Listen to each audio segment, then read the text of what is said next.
Welcome to learners friendly. SET English പരീക്ഷയ്ക്ക് തയ്യാറെടുക്കുന്നവർക്ക് വേണ്ടിയിട്ടുള്ളൊരു video ആണ് ഇന്ന് അപ്ലോഡ് ചെയ്യുന്നത്. കൂടുതൽ വിശദമായിട്ടുള്ള ക്ലാസ്സുകൾക്ക് വേണ്ടിയിട്ട് ലേണേഴ്സ് ഫ്രണ്ട്ലിയുടെ ഓൺലൈൻ കോഴ്സിന് ജോയിൻ ചെയ്യാം. ഈ കാണുന്ന നമ്പറിലേക്ക് കോൺടാക്റ്റ് ചെയ്താൽ മതി. കോഴ്സിൻ്റെ ഡീറ്റെയിൽസ് ഞാൻ പറഞ്ഞു തരും.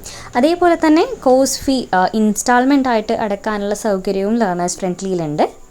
ഇന്ന് പോസ്റ്റ് കൊളോണിയൽ ലിറ്ററേച്ചറിൻ്റെ ഇൻട്രൊഡക്ഷൻ നോക്കാം. Post colonial literature in English Paul പോപ്ലോസ്കിയുടെയാണ് ഈ റൈറ്റിംഗ് വരുന്നത്. Some of the most compelling and innovative writing in the English language over the past 80 years also has emanated from far beyond the British and Irish Isles.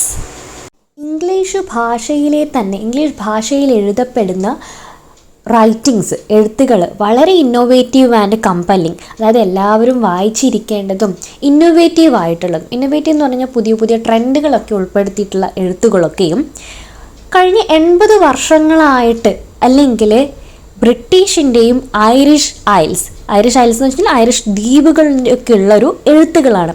അത് ഏത് രാജ്യങ്ങളുടെ എഴുത്തുകളെന്ന് നമുക്ക് വിളിക്കാം? പ്രത്യേകിച്ചിട്ട് Australia, Barbados, Canada, the Indian subcontinent, Jamaica, Kenya, New Zealand, Nigeria, South Africa, Trinidad and Zimbabwe. ഇത്രയും രാജ്യങ്ങളിൽ നിന്നൊക്കെ എഴുതപ്പെടുന്ന വർക്കുകൾ കഴിഞ്ഞ 80 വർഷമായിട്ട് വളരെ അഡ്വാൻസ്ഡ് ആണ്. അപ്പോൾ ഈ രാജ്യങ്ങളൊക്കെ പൊതുവായിട്ടൊരു സ്വഭാവം ഉണ്ടാവുമല്ലോ, അവിടുത്തെ എഴുത്തുകൾക്കൊക്കെ ഒരു പൊതുവായിട്ടുള്ളൊരു സ്വഭാവം ഉണ്ടാവും. അതെന്താണ്? The literature from these and other English-speaking countries is now commonly referred to as post-colonial literature. അപ്പോൾ ഈ രാജ്യങ്ങളെയൊക്കെ പൊതുവായിട്ട് നമ്മൾക്ക് എന്ത് വിളിക്കാൻ വേണ്ടി പറ്റും? പോസ്റ്റ് കൊളോണിയൽ ലിറ്ററേച്ചർ എന്ന് വിളിക്കും. അതായത് ഈ രാജ്യങ്ങളിൽ നിന്നൊക്കെ ഇംഗ്ലീഷ് ഭാഷയിൽ എഴുതപ്പെട്ട ആ സാഹിത്യ രൂപത്തെ നമ്മൾക്ക് എന്ത് വിളിക്കാം? പോസ്റ്റ് കൊളോണിയൽ ലിറ്ററേച്ചർ എന്ന് പൊതുവായിട്ട് വിളിക്കാം. ഈ ഒരു ടേം ബ്രിട്ടീഷ് ഹിസ്റ്ററിയെ തന്നെ ഒരു പൊതുവായിട്ടൊരു കണക്ഷൻ അനൗൺസ് ചെയ്യുന്നുണ്ട്. അതാണ് കൊളോണിയലിസം. നമ്മുടെ ഇന്ത്യ രാജ്യം ഒരുപാട് വർഷങ്ങൾക്ക് മുമ്പ് ബ്രിട്ടീഷിൻ്റെ അധീനതയിലായിരുന്നുവല്ലോ. അപ്പോൾ ഈ പറഞ്ഞിരിക്കുന്ന രാജ്യങ്ങളൊക്കെ, അതായത് south Africa, Trinidad, Zimbabwe, Canada, Barbados, ഈ രാജ്യങ്ങളൊക്കെ ഒരു കാലത്ത് ബ്രിട്ടീഷുകാരുടെ ഭരണത്തിൻ്റെ കീഴിലായിരുന്നു. പിന്നീട് ആ കൊളോണിയൽ വാഴ്ച അവസാനിച്ചു. അപ്പോൾ ആ കൊളോണിയൽ വാഴ്ച അവസാനിച്ചതിന് ശേഷം ആ കൺട്രികളെ പൊതുവായിട്ട് നമ്മൾക്ക് എന്ത് വിളിക്കാം? പോസ്റ്റ് കൊളോണിയൽ കൺട്രീസ് എന്ന് വിളിക്കാം. അപ്പോൾ അവിടെ നിന്ന് എഴുതപ്പെടുന്ന സാഹിത്യങ്ങളാണ് പോസ്റ്റ് കൊളോണിയൽ ലിറ്ററേച്ചർ. കൊളോണിയലിസം ഉണ്ടാക്കിയെടുത്ത ഒരുപാട് മാറ്റങ്ങൾ ആ രാജ്യത്തുണ്ടാവും. അവരുടെ നല്ല നല്ല സംസ്കാരങ്ങൾ നഷ്ടപ്പെട്ടു പോയിട്ടുണ്ടാവും. അതേപോലെ തന്നെ ഒരുപാട് ടെക്നോളജിക്കൽ അഡ്വാൻസ്മെൻറ്റ് ആ രാജ്യത്ത് വന്നിട്ടുണ്ടാവാം. ഒരുപാട് ട്രൈബ്സ് നശിക്കപ്പെട്ടിട്ടുണ്ടാവാം. അങ്ങനെ പല മാറ്റങ്ങളും ഈ ബ്രിട്ടീഷ് ഭരണം ആ രാജ്യത്ത് കൊണ്ടുവന്നിട്ടുണ്ടാവും. അപ്പോൾ അതൊക്കെയാണ് ഈ പോസ്റ്റ് കൊളോണിയൽ ലിറ്ററേച്ചറിലൂടെ ചർച്ച ചെയ്യുന്നത്. ബ്രിട്ടൻ ഈ രാജ്യത്തൊക്കെ ആധിപത്യം സ്ഥാപിച്ചുകൊണ്ട് തന്നെ ഈ പറഞ്ഞിരിക്കുന്ന രാജ്യങ്ങളുടെയൊക്കെ ഇംഗ്ലീഷ് ഒരു ഭാഷയായിട്ട് വന്നു. Established English as a principal language in these countries and thus as a language available for literary production. അതുകൊണ്ട് തന്നെ ആ രാജ്യത്ത് ഇംഗ്ലീഷ് ഭാഷ ആൾക്കാർ സംസാരിക്കാൻ തുടങ്ങിയതുകൊണ്ട് തന്നെ ഇംഗ്ലീഷ് ഭാഷയിൽ പുസ്തകങ്ങൾ എഴുതപ്പെടാനും തുടങ്ങി. നമ്മുടെ ഇന്ത്യയിൽ ഈ ബ്രിട്ടീഷുകാർ ഭരിക്കുന്ന സമയത്ത് തന്നെ മെക്കാളെ എന്ന് പറയുന്ന ഒരു അധികാരി ഉണ്ടായിരുന്നു, ലോർഡ് മെക്കാളെ. അപ്പോൾ ഇന്ത്യയിൽ എല്ലാവരും ഇംഗ്ലീഷ് ഭാഷ പഠിച്ചിരിക്കണം, ഹയർ എഡ്യൂക്കേഷൻ ഇംഗ്ലീഷ് ആയിരിക്കണം മെയിനായിട്ടുള്ള ഭാഷ എന്നൊക്കെ ഒരു നിയമം കൊണ്ടുവന്നിരുന്നു. അതിനാണ് മെക്കാളെ മിനിറ്റ് എന്ന് പറയുന്നത്. അതുപോലെ തന്നെ ബ്രിട്ടൻ ഭരിച്ചിരുന്ന ഈ എല്ലാ രാജ്യങ്ങളിലും ഇംഗ്ലീഷ് ലാംഗ്വേജ് സ്പ്രെഡ് ആവുകയും അവരുടെ സാഹിത്യ രൂപങ്ങളെ ഈ ഇംഗ്ലീഷ് ഭാഷ സ്വാധീനിക്കുകയും ചെയ്തിട്ടുണ്ട്. നമ്മളിപ്പോൾ ഇംഗ്ലീഷ് പഠിക്കാൻ കാരണമായത് തന്നെ എന്താണ്? ഈ ഇന്ത്യ എന്നുള്ള രാജ്യത്ത് ഇങ്ങനൊരു ഭരണം വന്നതുകൊണ്ട് തന്നെ. പണ്ട് കാലത്ത് ഹിന്ദിയിലൊക്കെ എഴുതപ്പെട്ടിരുന്ന നോവലുകൾ എന്തിലേക്ക് വഴിമാറി? ഇംഗ്ലീഷ് ലിറ്ററേച്ചറിലേക്ക് വഴിമാറിയിട്ടുണ്ട്. അപ്പോൾ ഇന്ത്യയിൽ ഒരുപാട് നല്ലതും ചീത്തയുമായിട്ടുള്ള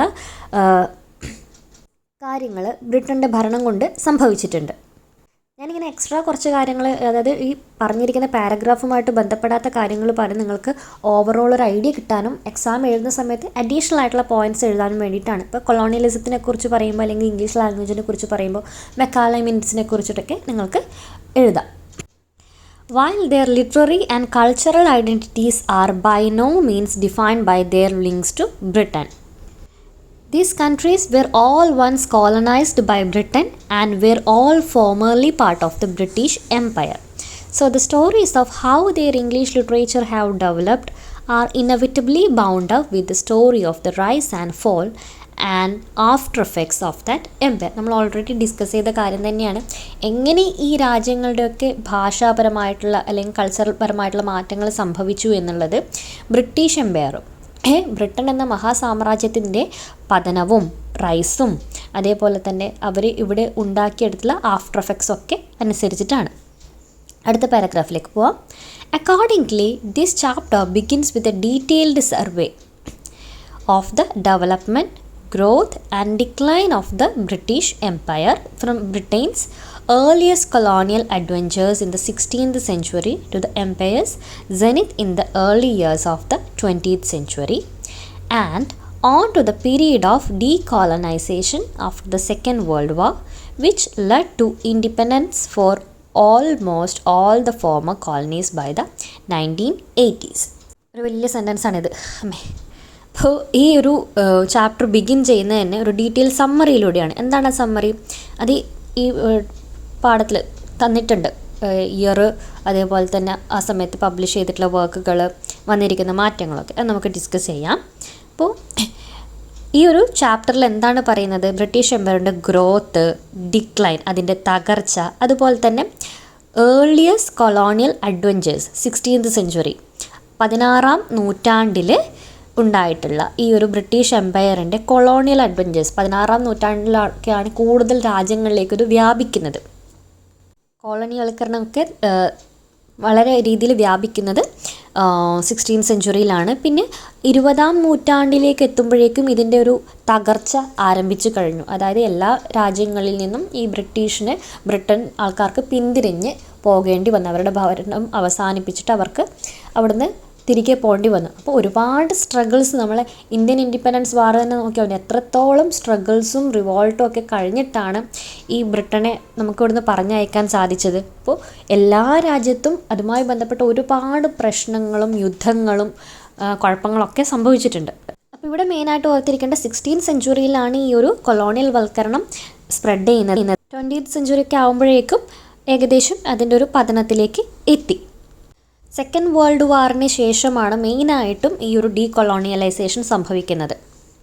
അങ്ങനെ ഏകദേശം 1980കളോടുകൂടി മിക്ക രാജ്യങ്ങൾ ഈ ബ്രിട്ടനിൽ നിന്നും മോചനം നേടി. Second world war led to independence for almost all the former colonies by the 1980s. നേരത്തെ ലിസ്റ്റ് ചെയ്ത കുറേ രാജ്യങ്ങളുണ്ടല്ലോ, കാനഡ, സൗത്ത് ഇന്ത്യൻ കോണ്ടിനെൻറ്റ്, ഇങ്ങനെയുള്ള എല്ലാ രാജ്യങ്ങളെയും കോളനികൾ എന്നാണ് പറയുന്നത്. ബ്രിട്ടൻ്റെ കോളനികളായിരുന്നു കേട്ടോ. ഈ പറഞ്ഞിരിക്കുന്ന പാരഗ്രാഫിലിപ്പോൾ എന്തൊക്കെയാണ് നമ്മൾ ഇമ്പോർട്ടൻ്റ് ആയിട്ട് നോക്കേണ്ടത്? 16th സെഞ്ച്വറിയിലൂടെ കൊളോണൈസേഷൻ സ്പ്രെഡ് ചെയ്തു. 20th സെഞ്ച്വറിയോടുകൂടി ഏകദേശം കൊളോണിയലൈസേഷൻ കഴിയാറായി. വേൾഡ് വാറാണ് എന്ത് ചെയ്തത്? പല രാജ്യങ്ങൾക്കും മോചനം നേടാനുള്ളൊരു പ്രധാന കാരണമാകുന്നത്. വേൾഡ് വാർ സെക്കൻഡിന് ശേഷമാണ് മിക്ക രാജ്യങ്ങളും ബ്രിട്ടൻ്റെ കയ്യിൽ നിന്നും മോചനം നേടുന്നത്. ഏകദേശം 1980യോടുകൂടി ഡീകൊളനൈസേഷൻ സംഭവിച്ചു. ഇനി അടുത്ത പാരഗ്രാഫിലേക്ക് പോവാം. To the extent that these colonies shared at least some similar experiences within this overarching historical context. One can identify some common factors in the emergence of their individual traditions of literature in English, along with some common characteristics and concerns. ഇപ്പോൾ നമ്മൾ ഈ കോളനികളുടെ എല്ലാം എടുത്ത് നോക്കുകയാണെങ്കിലും മിക്ക രാജ്യങ്ങളും similar എക്സ്പീരിയൻസസുകൾ share ചെയ്യുന്നുണ്ട്. ഒരു പൊതു സ്വഭാവം ഈ എല്ലാ കോളനി രാജ്യങ്ങൾക്കും ഉണ്ട്. ഓവറാച്ചിങ് ഹിസ്റ്റോറിക്കൽ കോണ്ടെക്സ്റ്റ്, ഓവറാച്ചിങ് എന്ന് പറഞ്ഞാൽ നമുക്ക് ജനറലായിട്ട് പൊതുവായി പറയാൻ പറ്റുന്ന, അങ്ങനെയാണ് എല്ലാറ്റിനെയും ബാധിക്കുന്ന അങ്ങനെയൊക്കെയുള്ള മീനിങ് ആണ് വരുന്നത്. സോ അതിൽ ഒരു കോമൺ ആയിട്ടുള്ള ഒരു ഫാക്ടർ എന്താണ്? ലിറ്ററേച്ചറാണ്. Literature in English. അപ്പോൾ കോളനികളായിട്ടുള്ള എല്ലാ രാജ്യങ്ങളിലും സംഭവിച്ചിട്ടുള്ള പൊതുവായിട്ടുള്ളൊരു കാര്യം എന്ന് പറയുന്നത് emergence of their individual traditions of literature in English. English ഭാഷകളിലുള്ള എഴുത്തുകൾ, ഈ നോവലുകളൊക്കെ എഴുതാൻ വേണ്ടിയിട്ട് തുടങ്ങി. ഇംഗ്ലീഷ് ഭാഷകളിൽ എല്ലാ രാജ്യക്കാരും, ഈ കോളനികളായിട്ടുള്ള രാജ്യക്കാരൊക്കെ രാജ്യക്കാർ മുഴുവനൊന്നും പറയാൻ പറ്റില്ല, കവികൾ എല്ലായിടത്തും ഒരുപാടൊന്നും ഉണ്ടാവില്ലല്ലോ, എഴുത്തുകാർ കുറച്ചൊക്കെ ഉണ്ടാവുള്ളൂ. അപ്പോൾ അവരൊക്കെയും ഇംഗ്ലീഷിൽ എഴുതാൻ വേണ്ടി തുടങ്ങി. അതുപോലെ തന്നെ അവർക്ക് ഇൻഡിവിജ്വൽ ട്രഡീഷൻസ് ഉണ്ടായിരുന്നു. ഓരോ രാജ്യത്തെ എടുക്കുമ്പോഴും അവർക്ക് അവരുടേതായിട്ടുള്ള പൊതുവായിട്ടുള്ളൊരു സ്വഭാവം, പൊതുവായിട്ടുള്ളതല്ല, അവരുടേതായിട്ടുള്ള യുണീക്കായിട്ടുള്ള ട്രഡീഷൻസും ഉണ്ടായിരുന്നു. കോമൺ ആയിട്ടുള്ള കാര്യങ്ങൾ എന്താണ്? ഇംഗ്ലീഷ് ഭാഷയിലുള്ള ഒരു സാഹിത്യം ഉടലെടുത്തു. അപ്പോൾ ഇന്ത്യൻ ഇംഗ്ലീഷിൽ എഴുതുന്ന പോലെ ആയിരിക്കില്ലല്ലോ കനേഡിയക്കാരനായിട്ടുള്ള ഒരാൾ ഇംഗ്ലീഷിൽ എഴുതുന്നത്. അല്ല, അവർക്ക് അവരുടേതായിട്ടുള്ള ഇൻഡിവിജ്വൽ ആയിട്ടുള്ള ഒരു ട്രഡീഷനും കൂടി ഉണ്ടായിരുന്നു. So while to do full justice to the unique character and complexity of each country's own literature, it may be preferable to talk in the plural of post-colonial literatures, and perhaps better still simply to refer to the country's literature by its own national name. It can be helpful for the purpose of general analysis and comparison to posit a singular field of post-colonial literature in which texts are seen to have important elements in common in their critical and creative engagements with the process of colonialism, decolonialism, and post-colonial independence. This chapter then allows for both singular and plural perspectives, but it is very nature as a general introduction means that A predominant stress will be on the form. Okay, നമ്മൾ already പറഞ്ഞു തന്നെയാണ്. അപ്പോൾ നമുക്ക് ഒരു individual ടേമിലും plural ടേമിലും പഠിക്കാം. അതായത് ഓരോ രാജ്യങ്ങളുടെ ലിറ്ററേച്ചറും അതുപോലെ തന്നെ കോമൺ ആയിട്ട് ഈ കോളനി എന്നുള്ള രീതിയിൽ പൊതുവായിട്ട് എല്ലാ രാജ്യങ്ങളും ഉൾപ്പെടുത്തിയിട്ട് അവയുടെ ലിറ്ററേച്ചറിനെ കുറിച്ച് പഠിക്കാം. കൊളോണിയലിസത്തിനെ കുറിച്ചിട്ട് ഇവിടെ പറയുന്നുണ്ട്, ഡീ കൊളോണിയലിസത്തിനെ കുറിച്ച് പറയുന്നുണ്ട്. അതായത് ഡീ കൊളോണിയലിസം എന്ന് പറഞ്ഞാൽ എങ്ങനെ ഈ കൊളോണിയൽ വാഴ്ച ഇല്ലാണ്ടാക്കി. പിന്നെ പോസ്റ്റ് കൊളോണിയൽ ഇൻഡിപെൻഡൻസ്.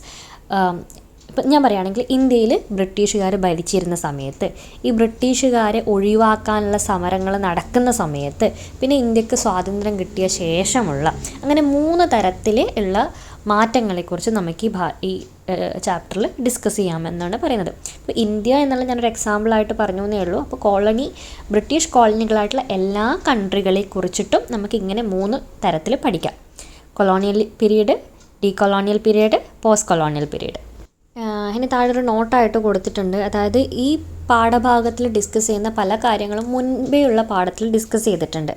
അപ്പോൾ അതിൻ്റെ പേജ് നമ്പേഴ്സൊക്കെയാണ് ഈ താഴെ കൊടുത്തിരിക്കുന്നത് കേട്ടോ. ഇനി ക്രൊണോളജി ആയിട്ട് കുറേ ടേബിൾസ് കൊടുത്തിട്ടുണ്ട്. അപ്പോൾ അത് ഡീറ്റെയിൽ ആയിട്ട് നമ്മളൊന്ന് പഠിച്ചു പോവുകയാണെങ്കിൽ പരീക്ഷയ്ക്ക് മുഴുവൻ മാർക്കും സ്കോർ ചെയ്യാൻ പറ്റുന്ന രീതിയിൽ കൊളോണിയലിസം എന്നുള്ള ടോപ്പിക്ക് പഠിക്കാൻ വേണ്ടി പറ്റും.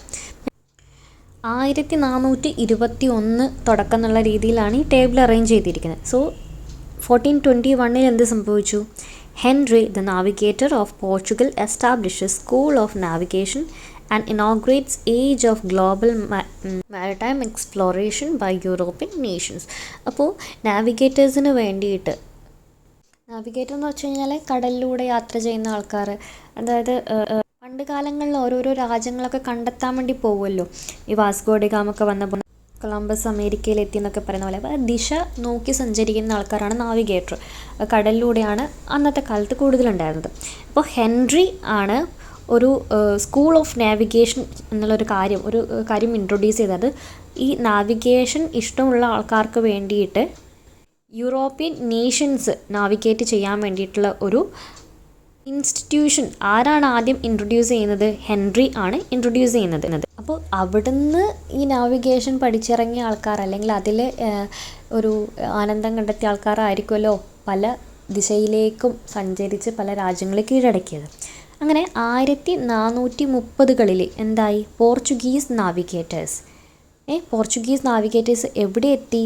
ആഫ്രിക്കൻ്റെ വെസ്റ്റ് കോസ്റ്റിലേക്ക് എത്തുകയും ആ രാജ്യം കൈയടക്കുകയും ചെയ്തു. അങ്ങനെയാണ് 1434 പോർച്ചുഗലിലേക്ക് ആഫ്രിക്കക്കാരെ അടിമകളാക്കി കൊണ്ടുവരുന്നത്. ആദ്യമായിട്ടാണ് 1434 പോർച്ചുഗലിലേക്ക് ആഫ്രിക്കൻ അടിമകളെ കൊണ്ടുവരുന്നത്. ഇനി 1480 എന്ത് സംഭവിച്ചു?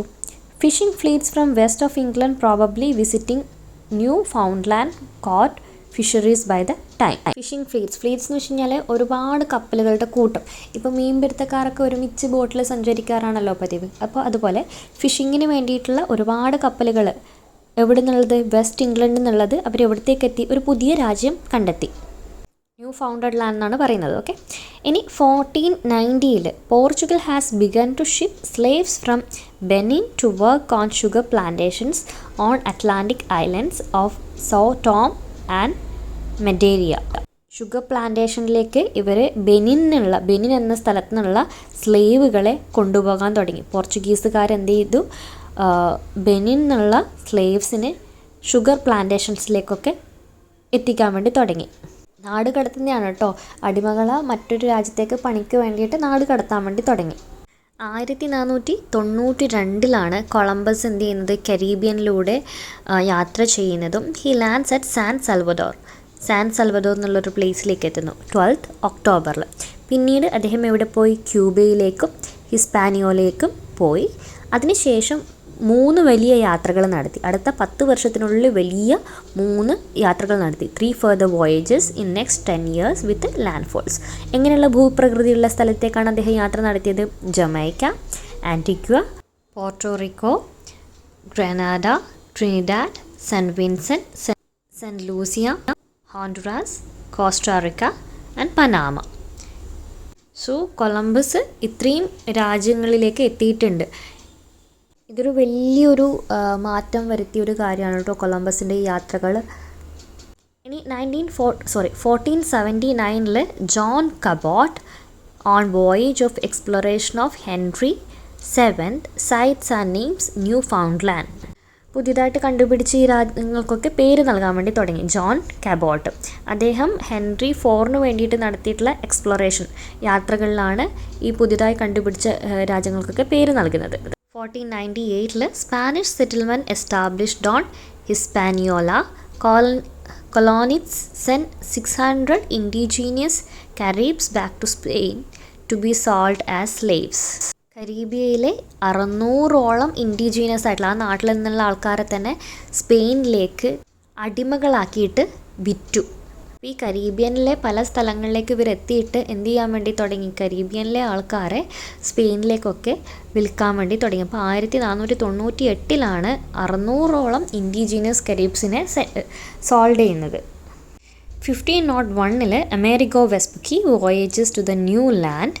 His later account is basis of the name America and realization that it is a separate continent. First American slaves brought to Santo Domingo, Hispania. American വെസ്പുക്കിയോട് ഒരു ആദരമായിട്ടാണ് അമേരിക്ക എന്നുള്ള രാജ്യത്തിന് പേര് നൽകിയിരിക്കുന്നത്.